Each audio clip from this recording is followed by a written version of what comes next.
What's up, guys? Here are my predictions for the Ultimate Fighter finale this Friday. I'm going to cover only the main event, and then I'm going to cover most of the fights on UFC 218, which is one of the better cards of the year in terms of stylistic matchups and what to expect, and even the names are pretty recognizable and a lot of merit. So let's start with the Ultimate Fighter finale. We'll start with the women's flyweight title fight between Montano versus Roxanne Modafferi.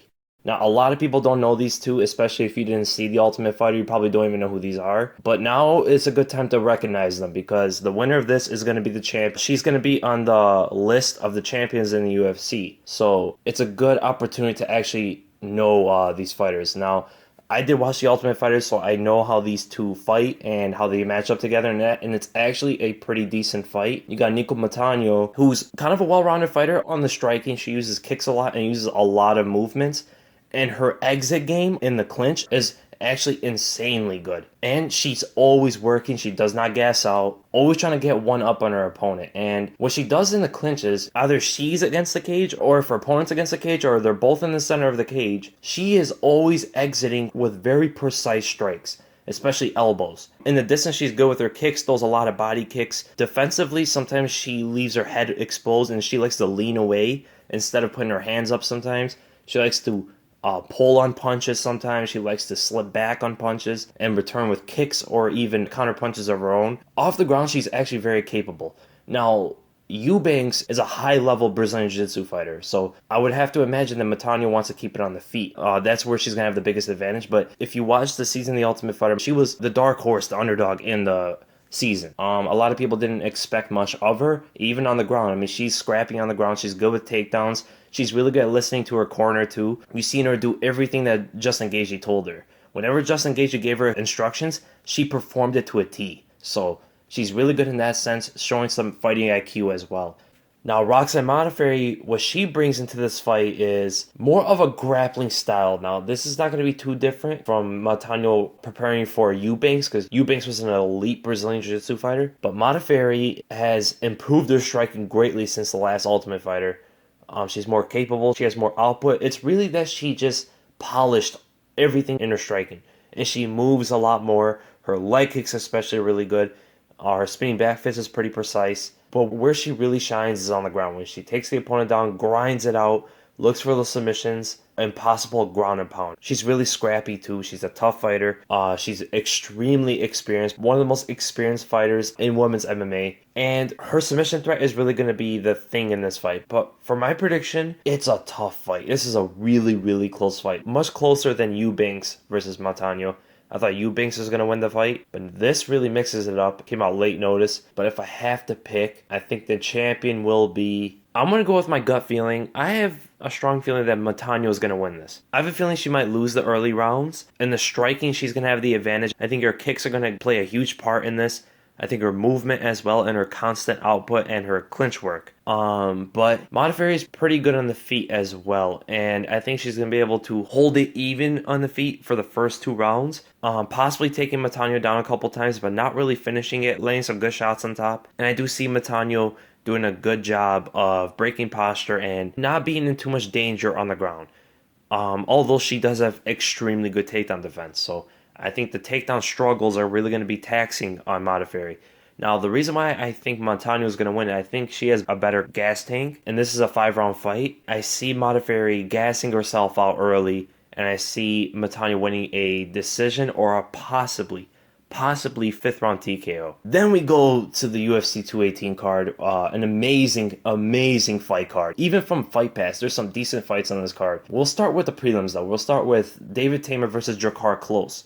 Now, this is the fight that most people are looking forward to see prospects, because these two are insanely good fighters, very dynamic fighters, and they're finishers as well. Now, David Teymur is an elite striker. I think he's an accomplished kickboxer. I think he had a pretty good career in kickboxing, and you could see it in the UFC translated well. He's very dynamic. Everything is Muay Thai based, but he's so fast and he hits extremely hard. Now, his speed is kind of alarming. The only guy I see in lightweight that can match his speed is probably Edson Barboza. And the thing about David Teymur is he's good at setting up kicks behind his punches, and he's really good with combinations as well. He throws many different types of techniques out. He'll throw punches, go to the legs, go up high with the kicks. He'll mix up some spinning back fists in there and everything like that. His ground game is yet to be really tested. As of what we've seen, he does have pretty decent takedown defense. Now, that's going to get tested against Drakkar Klose, because Drakkar Klose is more well-rounded. He's a pretty good striker, but he also takes a wrestling approach, like you saw in his recent fight in the UFC. He has power in his hands as well, and he's a tough, scrappy guy. And he's fighting in his hometown. I believe he's from Detroit,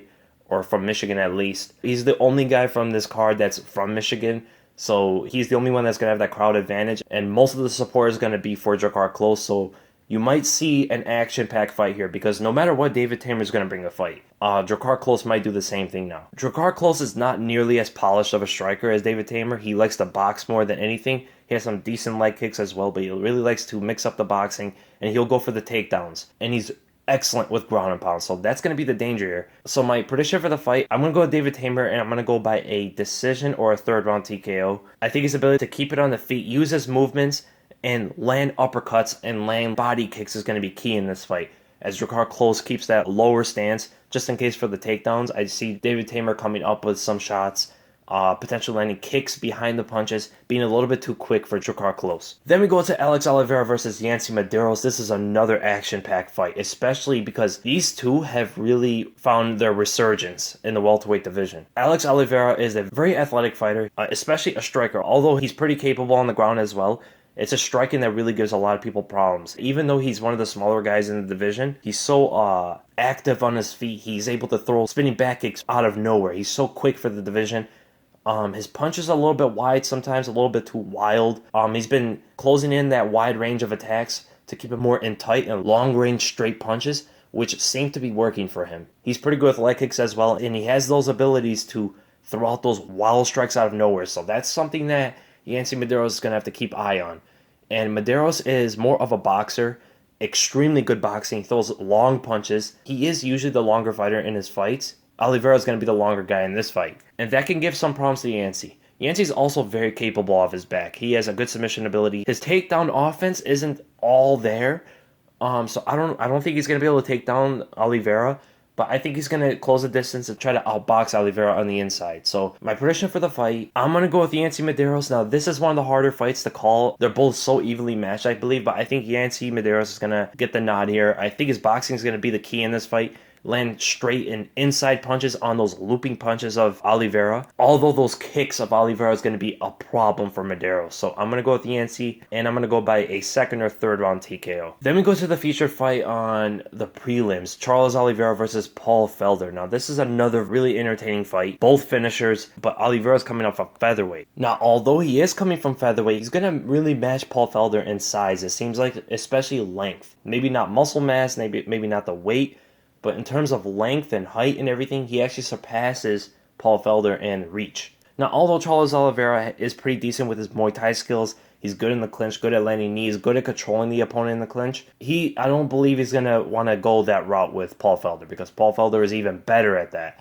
Paul Felder pretty much does everything better than Charles on the feet. Although Charles is really good with those long punches and he's a tough fighter. He's good with the jab, good with the straight right hand. That's really what he's going to have in this fight. Those straight basic boxing techniques to try to get inside and take Paul Felder down.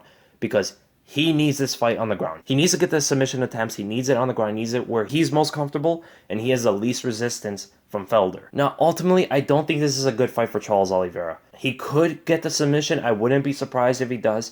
But getting it to the ground is going to be tough. The way I do see him, if he is going to get the submission, the way I see him getting it is probably off his back, or probably in some scramble on the feet, potentially getting the back against the cage, not on the ground, or something like that, or sinking in the guillotine, jumping on and standing. But Paul Felder is a tough customer here. His striking is insanely good. I mean, he went toe-to-toe with Barboza in an extremely chaotic fight. He throws a lot of spinning techniques, spins as a defense as well, too. Something a lot of people don't do. When he sees strikes coming, he will spin. If he sees the opening, he'll throw the spinning back fist or a spinning kick. But sometimes he'll just spin off of defense to slip and roll with punches. It's pretty interesting. He's also really good with leg kicks. His boxing's pretty good. His Muay Thai is really what he excels at. He's really good in the clinch. He's really good at mixing up knees with his combinations. Good with combinations. Sets up things behind any kind of technique. He'll throw a jab, throw a leg kick, he'll come in, throw a knee, he'll throw an elbow over the top and exit. I mean, this guy will throw anything, even with combination. Now, his takedown defense is pretty good now, but it's not the best I've seen in the division. He is capable of getting taken down. Now, I don't think it's going to happen. I think he's going to be working on that because I believe he's going to be confident that he will have the advantage on the feet. So he really needs to work on the submission threats, standing as well as the takedown defense. So my prediction for the fight, I'm going to go with Paul Felder, and I'm going to go by a second or third round knockout. I don't see the length of Charles Oliveira giving him that much of a problem. I see him throwing those jabs, but I see him getting countered probably by leg kicks. The straight right hand might come, but I do see Paul Felder defending all those shots pretty well. The clinch, I think he's going to outwork Charles. I think he's going to land big shots on him. And the kicks might be a big problem, as well as the inside boxing. Then we go to the main card. Tecia Torres versus Michelle Waterson. Now, this is a really interesting fight. They're both pretty small for the strawweight division, but they match up pretty well stylistically. Now, Tecia is more of a taekwondo kind of a fighter, uses a lot of movement, a lot of side kicks. Her side kicks are really powerful, and that's something they both share that almost no other female fighter shares, besides maybe Rose, are those side kicks, and they're really effective with them. But the thing about Tecia, she does not get tired. I mean, she works and works. She keeps throwing punches, really high output. Even good with some takedowns, and her takedown defense is extremely good. And off her back, she's really good at controlling the opponent, breaking posture, and not allowing them to do anything on top. Sometimes she gets a little bit reckless on the feet. She throws a lot of strikes out there, and a really, really good striker, a really experienced striker will be able to maybe counter her on those openings. But she likes to burst open with those punches, sometimes throw 5, 6, 7 punch combinations straight at the opponent, blitzing them, and then sets up a kick behind them that many don't see coming. Especially side kicks and she'll throw leg kicks and everything like that. So she's really good at that. She's really good at masking kicks behind her blitz that she likes to throw out there. And that blitz is really hard for a lot of female fighters to handle. Even for Rose, I mean, they had a pretty good fight together. So she's able to even give the champion some problems on the feet like that. And we all know that Rose is really good with her movement, so that's pretty impressive. Michelle doesn't really move that much, so the blitz can really work against Michelle. And Tecia also has a pretty decent submission game. Now, I think Waterson might have a better submission game, so I don't think she wants to go that route. I think Ticia's going to want to keep it on the feet. But Michelle Waterson is more of a karate fighter. She doesn't move that much. She keeps a really solid base, and she sits on everything she throws. Now, her line of defense is that side kick, but it's a precise and powerful side kick that she throws. She'll throw it to the legs, she'll throw it to the body, she'll throw it to the head. Now, what compromises her is she keeps her body completely sideways to the opponent. And what we've seen in the past was Rose was able to head kick her because she couldn't see it. She was completely sideways to Rose and couldn't see Rose setting up the head kick. And also compromises her ability to move away from punches. Now, Ticia's going to come in with some crazy combinations, some crazy blitz. So Michelle's going to want to be able to have some line of defense behind those side kicks. Maybe try to take it to the ground afterward. Maybe look for the takedowns. Go under the punches, but watch out from the knees and the kicks as she does that. Because Tecia is really good at setting up the kicks after the punches. So timing the punches could really be devastating if you get caught by a kick on the way. If Waterson's going to go for the takedown. Now, I believe Waterson will have advantage on the ground. I don't think much because Tecia is really good defensively. But Waterson is going to have the more submission threat. I think she's more capable in submissions and BJJ in general. So my prediction for the fight, I'm going to go with Tecia Torres. I'm going to go by a decision. I think the blitz and the footwork and the constant output is going to be a little bit too much for Waterson. And then it just gets a whole lot better. Eddie Alvarez versus Justin Gaethje. This is probably going to be the fight of the night. I cannot see how it won't be. Even if I heard people say Eddie's not going to fight the way he's saying he's going to fight. Even if he goes another route, he's going to get drawn into the war. As we've seen from Eddie, when he gets clipped, when he gets hit once, he changes his whole approach and goes to war with his opponent. You saw it with Poirier. You saw it with Donald Cerrone for a few moments. When he gets hit by that big shot, he just goes slinging at his opponents. Now, these two guys are both warriors in there. There's no other description, no other label to give them. Eddie Alvarez is more of a wrestler. Now, he is a little bit more well-rounded, but his striking has been exposed as of lately. He's not super technical on the feet. His punches are really wide. He likes to throw that double right hand a lot. He'll dart in with the right hand to cover the distance and then land the right hand over the top as he goes off at an angle. He does it more the southpaws. That's what he says, but he's done it to everybody. He did it to Donald Cerrone. Donald Cerrone's in a southpaw. But against Conor McGregor, he did it, I think, 3-4 times, and he literally got caught clean every single time he did that. And that could be a problem against Gaethje because people think Gaethje is just some brawler that has no technique. Skills and technically, Justin is a better striker than Eddie. Eddie really catches people with just constant output. When he just non-stop throwing punches against the cage or something like that, traps them and just throws punches to the body and mixes them up to the head. I mean, his punches are really wide and they're almost sluggish. Now, he has good leg kicks. Eddie has really powerful leg kicks. He's a powerful fighter. He hits hard.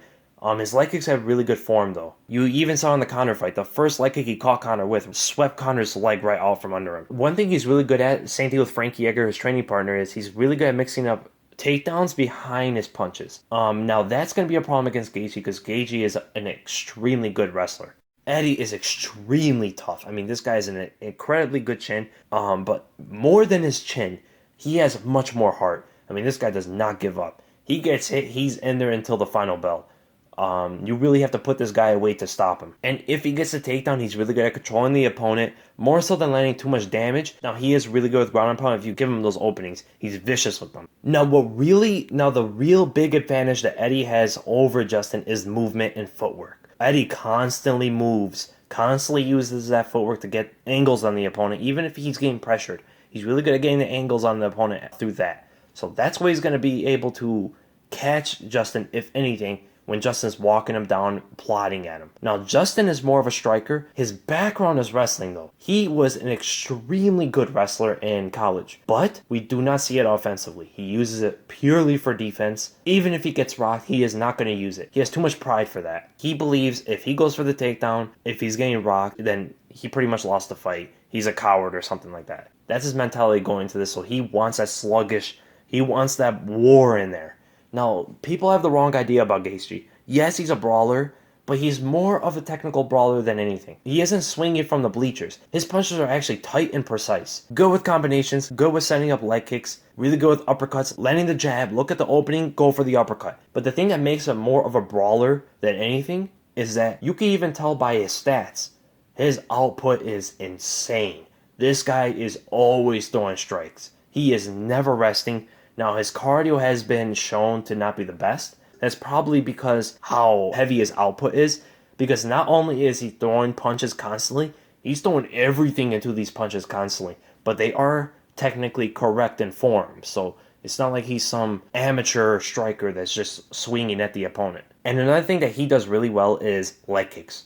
His leg kicks are some of the best in the division. He has damaged a lot of opponents with leg kicks. That could be a problem for Eddie Alvarez. If he lands those kicks to the calf, that can compromise Eddie's game greatly because Eddie relies on that footwork, and those leg kicks will hinder that. My prediction for the fight, I'm actually going to go with Justin Gaethje. I'm going to go by a first or second round knockout. I have this odd feeling that Justin is going to just starch Eddie Alvarez out there. For some reason, I can't really explain it, but this is not going to be a war. I have a feeling that Justin's going to go out there and just be too much for Eddie. I think Eddie is going to try to engage in a war, maybe throw and catch Justin a couple times, but I think the inside punches on the looping punches of Eddie is just going to close the night early for Eddie Alvarez. I think the war is going to be very short, and I think Justin is going to dominate that war. So I got Justin first, second round knockout. I probably see an uppercut landing and knocking Eddie Alvarez out. Then we go to Henry Cejudo versus Sergio Pettis, one of the most important fights in the flyweight division. And we have two of the most talented flyweights in the world. Henry Cejudo is a wrestle boxer. That's what people characterize him as. Although he's much more than that. In his last fight, he utilized real effective karate, which is crazy. Now, he is an Olympic wrestler, probably the most credentialed wrestler in the UFC. He's also a Golden Gloves boxer. He has really good hands. He has power in the division. Probably the most power out of anyone in the division. And not only that, he's super athletic. And his movement is excellent, like you saw in his previous fight against Wilson Hayes. Able to get that angle and just land that straight right hand karate style right in there and drop Wilson Hayes. And Wilson Hayes is extremely tough. But man, Henry can pack up a lot of power for this division. And not only that, his takedowns are going to be the story of this fight. If Pettis cannot stop those takedowns, or if Pettis cannot keep Henry off him from doing what he wants on top, because Henry's going to have the advantage on the ground, it's going to be a long night for Pettis. And another thing about Henry is when he's on the ground, he's really good at controlling the opponent. He doesn't land too much ground and pound unless he gets in a super dominant position like a full mount or a side control. Then he'll start landing some big shots on top, but he doesn't really do that. He's really good at keeping position and not going for the finish too much on the ground, which makes him really hard to deal with. And then you go to Sergio Pettis, who is very similar to his brother, but a little bit different. He's not as comfortable on his back as Anthony is. And when I say that, Sergio's takedown defense is much better than Anthony's. And Sergio has much more effective boxing. Now, the kicks are a different story, but Sergio is much more stalking with his boxing. He's able to pressure the opponent, whereas Anthony's the one going back. And he's able to land those straight right hands and slip on the outside of the punches and land a straight right hand down the middle. I mean, his boxing is excellent. One of the better strikers in the division, one of the better boxers in the division. His kicks are also insanely good. He throws every kind of taekwondo style of a kick that you see Anthony throw. Now, he isn't as flashy as Anthony. He won't go for showtime kicks as much as Anthony would or anything like that, cartwheel kicks. He's much more methodical. He uses much more basic taekwondo style of a kicks. He'll throw the side kicks a lot. He'll throw him to the legs. Could throw the question mark kick out there. I mean, he's really good at not giving the opponent any advantage on him when he's throwing his strikes. And his submission threat is there as well. So my prediction for the fight, I'm going to go with Henry Cejudo. Now, this is a really close fight, I believe. I think Sergio has a real good chance of winning this fight, especially if he stays on the feet. Now, Henry has the power and he has that movement and he has that tenacity on the feet to land that big right hand, but I think Sergio is going to be the much more slick striker out there. I think he's going to be able to defend many of Henry's shots, but the takedowns is where it's going to be a big problem. I see Henry taking him down off the punches, off failed attempts of strikes, getting the takedown and controlling Sergio. Maybe landing strikes later in the fight because of that. Because Sergio is guessing between strikes and takedowns. So I'm going to go with Henry. I'm going to go by a decision. Then we go to the co-main event. Probably the fight most people are looking forward to on the card. Alistair Overeem versus Francis Ngannou. This is not going to be a long fight. You got Overeem, who's probably the most credentialed striker in the UFC. One of the best strikers in heavyweight history. Probably the best striker. Really elusive. Really experienced on the feet, athletic as well, able to throw jumping switch kicks to the face, jumping front kicks to the face, throws a lot of side kicks to the knee. He's devastating in the clinch. I mean, his knees are second to none when it comes to the clinch. Even his control to position the opponent into the knees. His straight left hand is really precise as well, and that gets set up because of his movement. He's one of the most mobile heavyweights in the division. Now, although sometimes he'll turn his back to the opponent and run away, and that could be devastating if he does that to Ngannou, because Ngannou has that reach advantage. And Ngannou is super athletic and super mobile too. So he doesn't want to turn his back on Ngannou. He'll eat a big right hand or a big left hand, depending which direction he runs at. So facing Ngannou is a key thing here. Don't do what he did to Stipe, where he turned his back and literally ran away from the cage, because Stipe is more of a plotting fighter. It won't work against Ngannou. And the thing about Overeem is he has a really good camp behind him, a really smart coach in Greg Jackson, and also Mike Winklejohn. I would not be surprised if they gave him the strategy to take Ngannou down and test him there, because Overeem is the much more experienced grappler. He has extremely good submissions. He almost has as much submissions as he does knockouts. So that's kind of crazy. He's good with the guillotines. He's good with kimuras. He's good with arm bars. So he's very capable on the ground. He's going to have the more experience. Now, Ngannou's more unknown on the ground. We don't know where he's at, but people who've trained with him have said that, first, it's almost impossible to take the guy down. Second of all, if you take him down, good luck keeping him down. And we have seen Ngannou go for submissions before. He submitted Anthony Hamilton, who actually comes from the Greg Jackson camp. And then we go to Francis Ngannou. Now, he might be the hardest hitter in the whole division, which is crazy because this is heavyweight. And his reach is longer than anyone else's besides Stefan Struve, who's 7 feet tall. Now, his boxing is excellent. He has long, straight punches. Now, sometimes when he throws his punches, he keeps his guard down on the other side, like you saw with the left hook uppercut combo against Arlovsky. So that could be a problem if he misses and Overeem catches him on the other side, because Overeem is pretty good at slipping punches, like you saw in the JDS fight, and coming over the other side. But Ngannou, he can throw anything on the feet. He's good with kicks. His leg kicks are extremely devastating. His body kicks are there as well, but it's really the boxing. Now, the thing about Overeem is he doesn't throw combinations. He really throws one strike from a distance and then exits off that. If he doesn't knock the opponent down, that is. That could be a problem because Ngannou does the same thing when he counters you. And Ngannou has a longer reach, and he has bigger power. And he can match Overeem's speed. So that's scary to do for Overeem. With Ngannou's boxing, he's really good with straight punches, really good with the uppercut. He has probably the best uppercut in the whole division that I've seen so far. with either hand. He can knock you out with the left uppercut. And that is very rare in the UFC. I haven't really seen too many lead uppercut knockouts.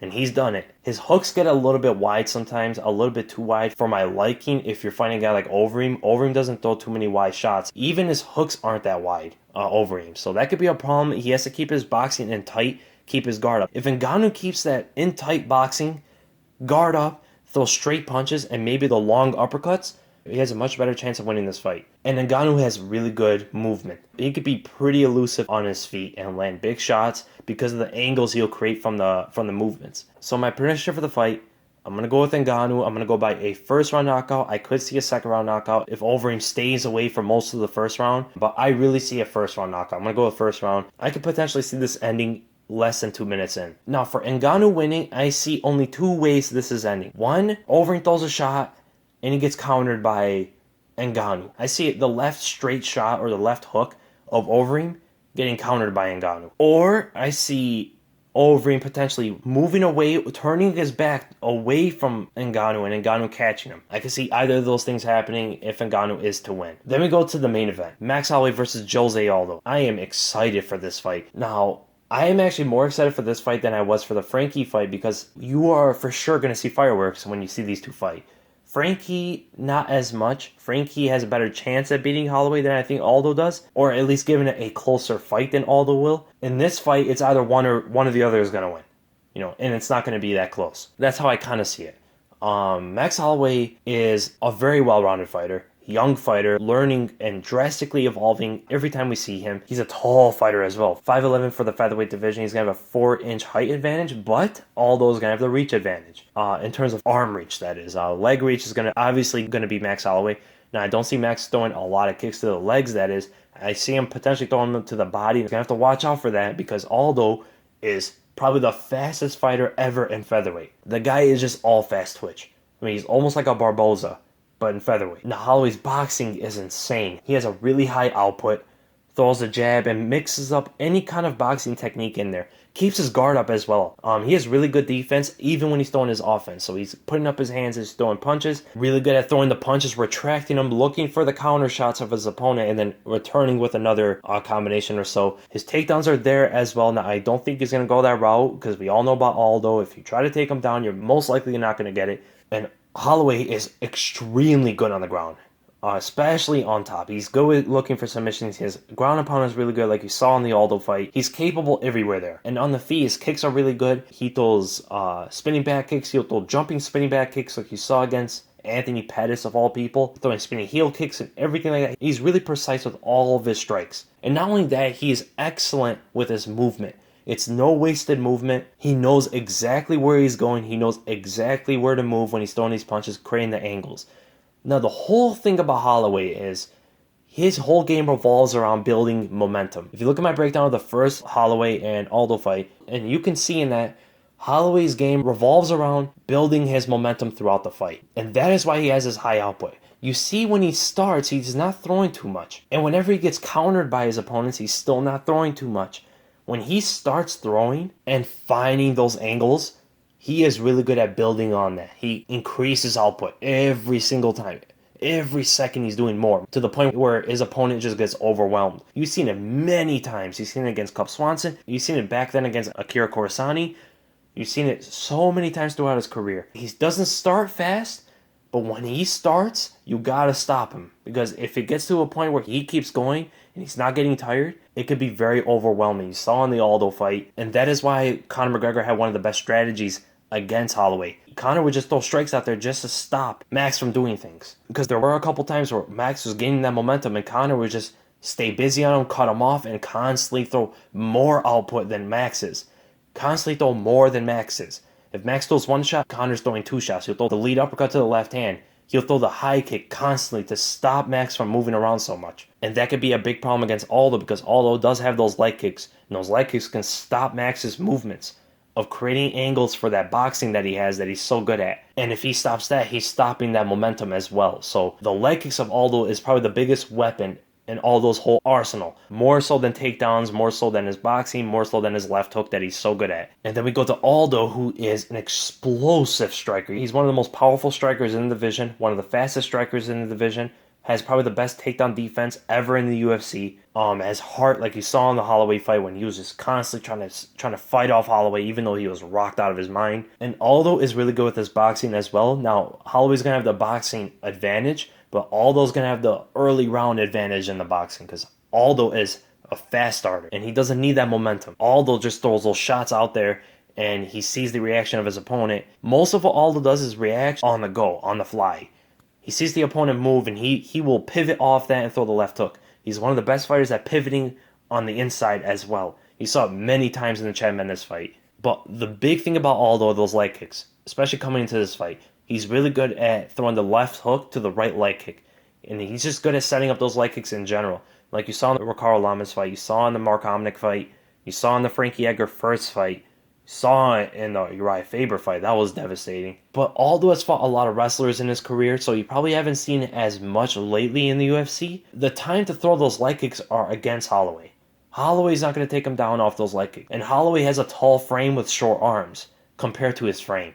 So the leg kicks are not going to be as easily reached. And Aldo is really good with the jab. His jab is precise, although he does drop it at times, which can be devastating against a guy like Max Holloway, who hits as hard as Holloway does and has the constant output that he does. But all in all, my prediction for the fight, it's a tough fight to pick because Aldo has a real chance of winning this fight. A really good chance. And I think it's really close. I think it's closer than most people are thinking. But I think I'm going to go with Max Holloway. Holloway, I don't see him beating Aldo in the first 2 rounds unless Aldo gets off on those rounds. Unless Aldo takes those rounds off, the only way Holloway's ever going to win those rounds is by that. Because Aldo is just such a fast starter.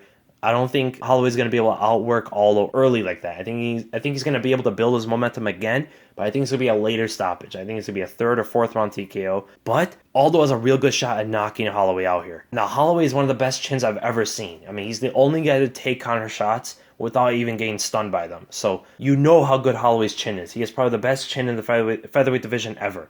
But Aldo did rock him, and that was the first time I've ever seen Holloway ever stunned in his career. And that can happen again. If Aldo mixes up those leg kicks as well, that could be devastating. I could see a leg kick finish as well from Aldo.